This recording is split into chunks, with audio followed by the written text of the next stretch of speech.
It's 7:42 a.m. You're running 5 minutes late.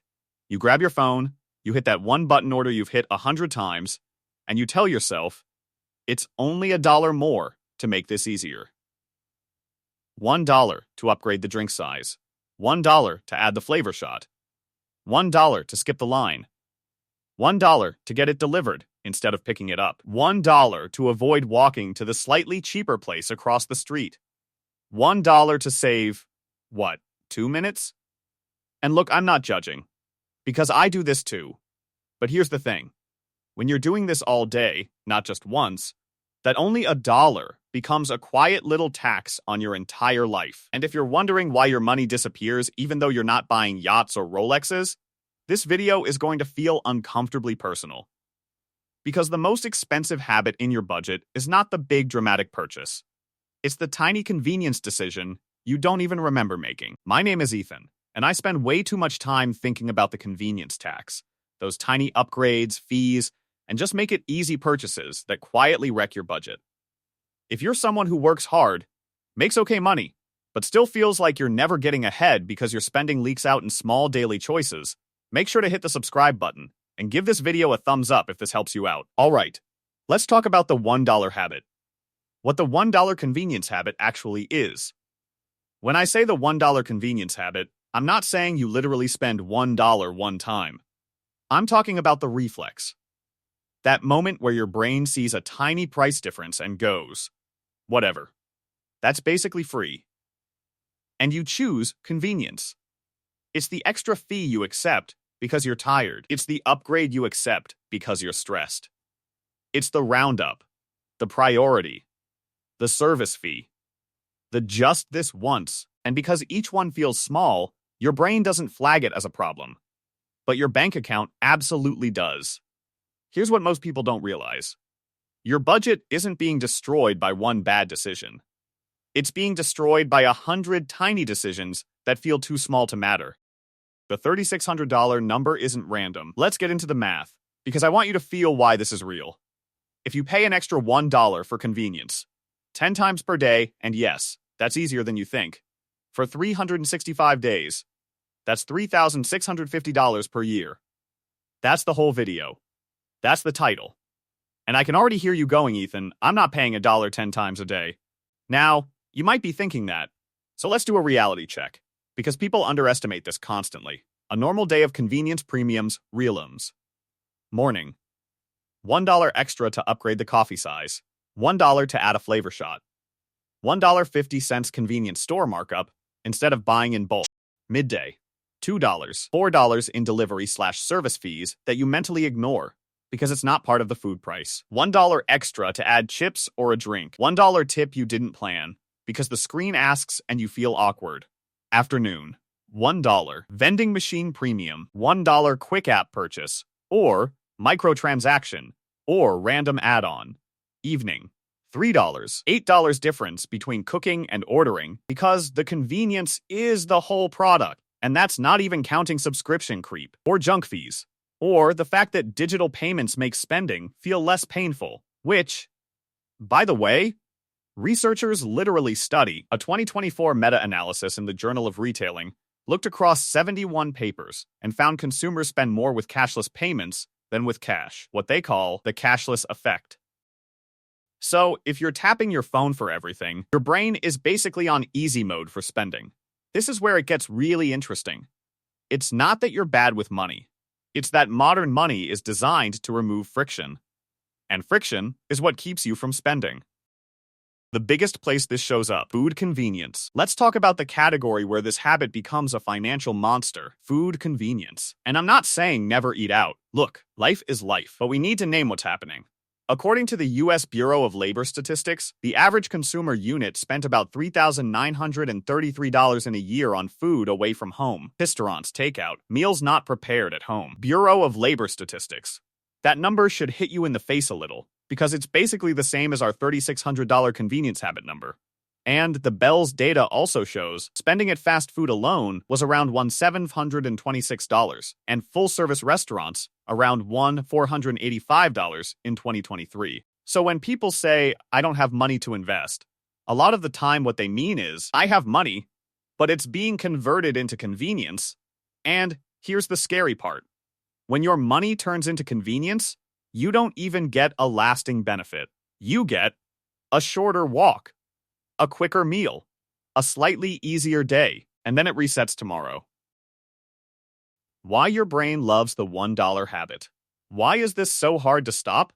Because your brain is running two programs at the same time. One, present bias.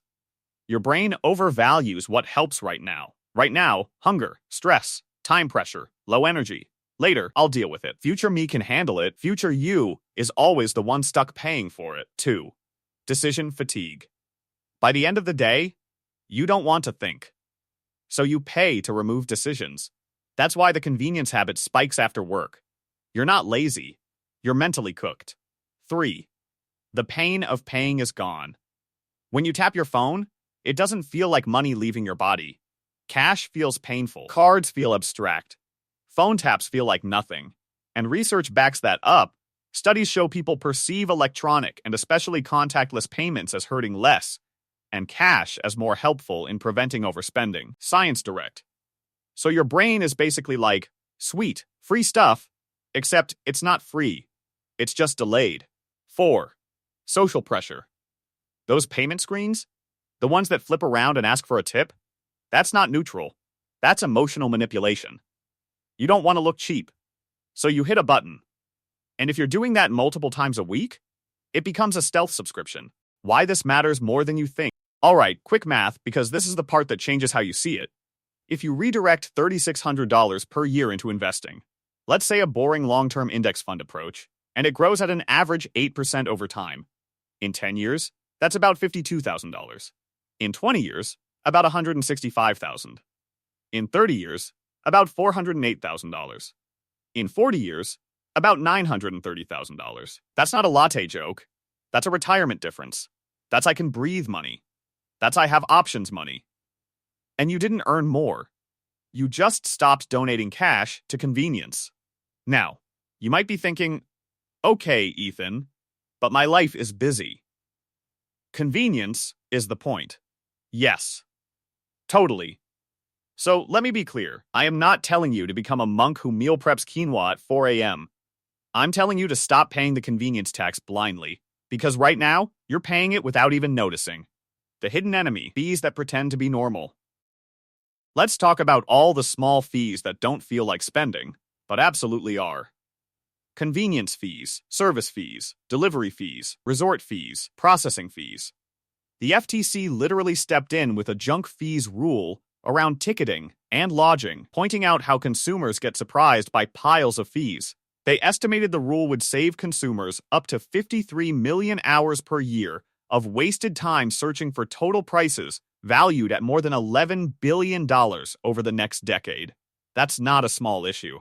That's proof the economy is packed with tiny charges designed to slip past your attention. And if you're someone already feeling stretched, the Federal Reserve's Economic Well-Being Report shows 63% of adults said they could cover a hypothetical $400 emergency expense using cash, savings, or a card paid off right away, meaning 37% couldn't. So when people tell me it's only $1, I'm like, look, if you can't handle a $400 surprise, you can't afford a $3,600 leak. Not because you're failing, because the margin is thin. Let me tell you what I want you to do, because this will change you fast. Do a 7-day convenience audit. Not your whole budget, not every category, just convenience. Every time you pay for ease, speed, skipping, upgrades, delivery, or fees, write it down, literally in your Notes app. For examples, delivery fee plus service fee, priority anything, upgrades and add-ons, buying single items because you didn't plan, paying to avoid doing a small task, micro-subscriptions and app fees, ATM fees, parking close spots, etc. At the end of 7 days, add it up. And here's what most people don't realize. The number will be higher than you think. Not because you're reckless, because you don't feel it happening. The fix? Keep convenience, kill the tax. Now, we get practical. Here are the moves. Step 1. Create a convenience budget. Give yourself permission, but cap it. Example, $25 per week for convenience. That's it, because unlimited convenience becomes financial chaos. Step 2. Replace the most frequent convenience purchase. Not the biggest, the most frequent. Usually it's coffee, drinks, delivery, snacks, quick meals. Swap 3, 4 times per week, not 7. Consistency beats intensity. Step 3. Add friction to your worst spending app. Here's the thing. If an app makes spending effortless, you need to make it annoying. Remove saved cards. Log out every time. Delete the app on weekdays. Turn off notifications. Set a rule: I can order, but only after I walk outside for 2 minutes first. Sounds silly. It works because your brain hates friction. Step 4. The if it's recurring, it's not small rule. If you spend $1 5 times a week, that's not $1. That's a subscription.